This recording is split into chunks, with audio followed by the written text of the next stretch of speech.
যে কোনো ইনডোর প্ল্যান্টের চারা তৈরি করার একটা সুন্দর সময় চলছে এটা। তো তার মধ্যে যদি আপনি ভালো চারা তৈরি করতে চান এবং সেই চারাগুলি খুব ফাস্ট গ্রোথ হবে, এরকম একটি গাছ হচ্ছে মানি প্ল্যান্ট। আর এই মানি প্ল্যান্টের একদম চারা তৈরি করা এই সময় কিন্তু সবচেয়ে ইজি। এই চারাটি আপনি দুভাবে তৈরি করতে পারবেন, একটা জলের মধ্যে তৈরি করতে পারবেন, আরেকটা আপনি মাটিতে তৈরি করতে পারবেন।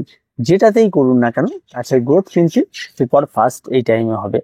তাই আপনার যত ভ্যারাইটির মানি প্ল্যান্ট আপনার কাছে থাক না কেন, আপনি এই সময়টাকে কাজে লাগিয়ে ফেলুন।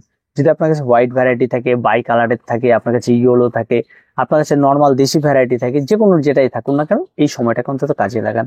আপনি এখান থেকে প্রচুর চারা তৈরি করুন। আর এখন তো চলছেই একটা ভালো সময়, সেই সময়গুলোতে অনেককে চারা দিতেও পারবেন, আপনি নিজেও লাগাতে পারবেন। তো চারা তৈরির প্রথম ধাপ, প্রথম যে বিষয়টা আপনাকে খেয়াল রাখতে হবে সেটা, গাছকে থেকে যে ডালটি কাটবেন এমন কোন ডাল কাটবেন না যে গাছের শেপ নষ্ট হয়। তাই গাছের শেপটাকে ঠিক রাখার চেষ্টা করবেন, তারপর তার সাইড দিয়ে ঝুলে যাওয়া কোনো ডাল থাকলে সেই ডালটিকে কাটবেন। ডাল কাটার পর আপনাকে প্রত্যেকটা গাছের থেকে ডাল কাটার পর আপনাকে খেয়াল রাখতে হবে আপনি কিসে করবেন। যদি জলে করেন তাহলে জলের একটা পাত্র নিতে হবে এবং তার মধ্যে বসাতে হবে। আর যদি মনে করেন না আমি এগুলোকে জলে না করে আমি এগুলোকে মাটিতে করব, তাহলে মাটিতে টব নিতে হবে আপনার, একটা মাটির মিশ্রণ তৈরি করতে হবে। এবং এই টব এবং মাটির মিশ্রণগুলি খুব ছোট ছোট টব নিলে সবচেয়ে বেশি ভালো হয়। আর মাটির মিশ্রণটি নেবেন একদম নর্মাল, যেমন গার্ডেনিং সয়েল আপনারা তৈরি করেন তেমন 50% মাটি, 30% কম্পোস্ট, 20% বালি, এই দিয়ে একটা মাটির মিশ্রণ তৈরি করে টবের মধ্যে, ছোট্ট একটা টবের মধ্যে আপনারা ভর্তি করে নেবেন। ভর্তি করার পরে আপনারা তার মধ্যে এই সমস্ত ডালগুলিকে কেটে বসিয়ে দেবেন। যদি গাছটি আরো ভালো গ্রোথ চান তাহলে আপনারা এই সমস্ত গাছগুলিতে একটু অ্যান্টিফাঙ্গাল লাগিয়ে দিতে পারেন, যে সমস্ত দুটো ডাল কাটছেন। এর শিকড় কিন্তু যে দুটো সাইড কাটা পড়ে সেই সাইড গুলো থেকে বাড়ায় না, মোটামুটি পাতা যেখানে থাকে তার নিচ থেকে দেখবেন রুট বেরোয়, সেখান থেকে রুটটা বেরোয়। তাই এই দুটো সাইড যেন কোনো ফাঙ্গাল আক্রমণ না ঘটে তার জন্য একটু অ্যান্টিফাঙ্গাল লাগিয়ে দেবেন। এখানটায় আপনার কাটিং এড ব্যবহার করার কোনো প্রয়োজন পড়বে না, যেটাকে আমরা রুটিং হরমোন খুব একটা বেশি প্রয়োজন পড়বে না, তাই সেই সব নিয়ে মাথা না ঘামালেই বেস্ট হয়। তো সেই সমস্ত কোনো কিছু প্রয়োজন পড়বে না, তাই আপনারা সেই সমস্ত কিছু না ভাবলেও চলবে। আর তার পরবর্তীতে আপনাকে যেটা আরেকটা গুরুত্বপূর্ণ বিষয় যেটা থাকে সেটা হচ্ছে চারা তৈরি করাটা খুব ইজি। চারা তৈরি করার পরে স্টেজে এসে আপনাকে আবার এগুলোকে লাগাতে হবে, সঠিকভাবে রাখতে হবে, তাহলে ওই ছোট ছোট পটের মধ্যে কিন্তু এরা ভালো থাকবে না। আর যারা জলে মানি প্ল্যান্ট করতে চান তারা এই সময় থেকে স্টার্ট করুন, জলের মধ্যেই থেকে যাবে, অনেকটা সময় এরা ভালো থাকবে, দীর্ঘ সময় এদেরকে ভালো রাখতে পারবেন জলের মধ্যে। জলটাকে চেঞ্জ করতে হবে, সাপ্তাহিকভাবে জল চেঞ্জ করবেন, আবার দেবেন, এভাবে করে করে অনেকটা সময় আপনি কিন্তু এদেরকে ভালো রাখতে পারেন এবং এই সমস্ত গাছগুলো অনেক ভালো থাকবে।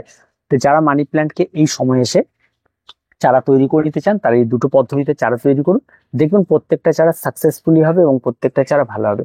এবার আছে গাছের পরিচর্যা। এই সমস্ত গাছগুলি পরিচর্যা আমি অনেকবারই ভিডিও করেছি। যারা পুরোনো গাছ রয়েছে এই সমস্ত গাছগুলি দেখার মতো করতে গেলে সারা বছর বেঁচে থাকে, অনেকটা লং টাইম, যত বেশি সময় না আপনি এই সমস্ত গাছগুলি করবেন গাছগুলি তত বেশি ভালো হবে। যত বেশি বৃষ্টির জল খাবে এই সমস্ত গাছগুলি তত বেশি ভালো হবে। আপনি বৃষ্টির জল নিয়ে চিন্তা করতে পারেন যে মানি প্ল্যান্টে বৃষ্টির জল দেবো কিনা, তাতে কোনো ক্ষতি হবে কিনা, এই ব্যাপারগুলি যদি থাকে তাহলে ভুল করছেন। মানি প্ল্যান্টে কোনো রকম বৃষ্টির জল নিয়ে সমস্যা নেই, অনায়াসে নির্দ্বিধায় আপনি মন ভরে বৃষ্টির জল খাওয়ান, গাছ প্রত্যেকটা ফ্রেশ থাকবে, প্রত্যেকটা গাছ ভালো থাকবে, আরো দেখবেন গাছের গ্রোথটা আরো বেড়ে উঠেছে। তো বৃষ্টির জল নিয়ে দ্বিধাবোধ করা কোনো কিছু নেই, মানি প্ল্যান্টে আপনারা অনায়াসে বৃষ্টির জল দিতে পারেন। আর তার সঙ্গে সঙ্গে গাছের খাবারের বিষয়গুলি বলি, এই সময় না দিলেও চলে গাছের খাবার। যদি আপনি মনে করেন যে কিছু দিতে চান তাহলে দিতে পারেন, যে ড্রাই খাবার দিতে পারেন, ঠিক আছে।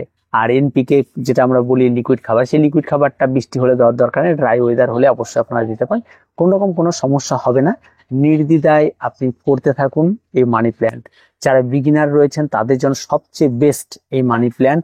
যত ভ্যারাইটি রয়েছে প্রত্যেকটা খুব সহজ পরিচর্যা, এগুলো তেমন কোনো কঠিন কিছু না। আপনি হ্যাঙ্গিং এ করুন, আপনি এমনি নর্মাল টবে করুন, আপনি মসটিক দিয়ে এদেরকে সাজিয়ে ফেলুন, অত্যন্ত সুন্দর হয়।